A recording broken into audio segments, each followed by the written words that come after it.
The President of India is the nominal head of the state. He is the nominal head of the state, while the Prime Minister is the real head of the state in the state of India.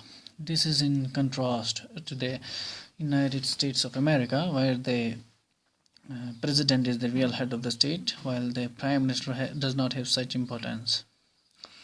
The President of India can summon the sessions of the Parliament. The President of India can summon the sessions of the Parliament.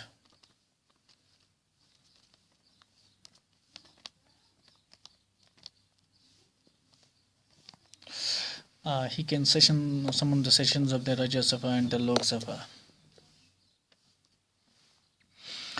The President of India can summon a joint sitting of the two houses of the Parliament.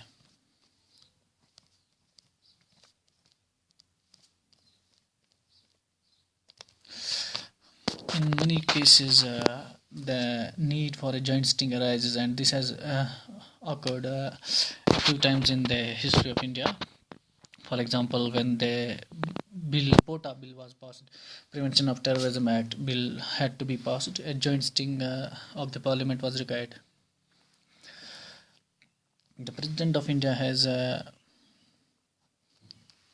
he appoints many of the dignitaries of the state of India. For example, he appointed the Chief Justice of the Supreme Court. The other judges of the Supreme Court are appointed by the Chief Justice on the advice of the Chief Justice of India. The President also appoints the Comptroller and Auditor General of India. He also appoints the President of the Chairman of the Union Public Service Commission. He also appoints the Chief Election Commissioner. The President of India also appoints the governors of the various states of India. In the appointment of the governors of various states of India, he has a special power that he can dismiss them on his own will. The governors of the states of India hold office at the pleasure of the President. This is to say that the President can dismiss them at his own discretion. This is not the case with Comptroller and Auditor General of India, the Chief Justice of India, or the Prime Minister of India, or the other ministers of India. They cannot be dismissed from power by the President alone. In addition, there is a legislative procedure in the Parliament for their impeachment, and if that legislative procedure is met, or if the conditions of that legislative procedure are fulfilled, then only the President can remove the Comptroller and Auditor General or the Chief Justice of the India. For example, the Parliament needs to pass an impeachment motion by a certain majority, after which there is a commission to be set. The commission will then recommend the impeachment of the Chief Justice of India or the Chairman of the Union Public Service Commission, etc. The impeachment of the President also has a similar procedure. So this power of the President to appoint various officials. The President also appoints the Prime Minister from the party which enjoys the majority in the Lok Sabha. He also appoints the other ministers on the advice of the Prime Minister. The President is also the Chief of Armed Forces. The Navy, the Armed Forces, the Navy, the Army, and the Air Force come under the command of the President. He is the supreme commander of the Navy, the Army, and the Air Force. They follow his command, and he can declare war and peace. The treaties are also concluded. Treaties of peace and war are also concluded on his name with international partners. The President has the power to grant pardon to any convict who has been awarded a death sentence. This is a discretionary power of the president.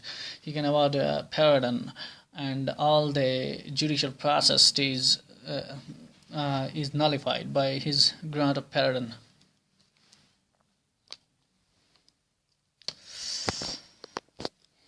The president has the power to give assent to a bill which has to become a law. When a bill has to become a law, it passes through the two houses of the parliament, that is the Rajya Sabha and the Lok Sabha, and then it goes for the assent of the president.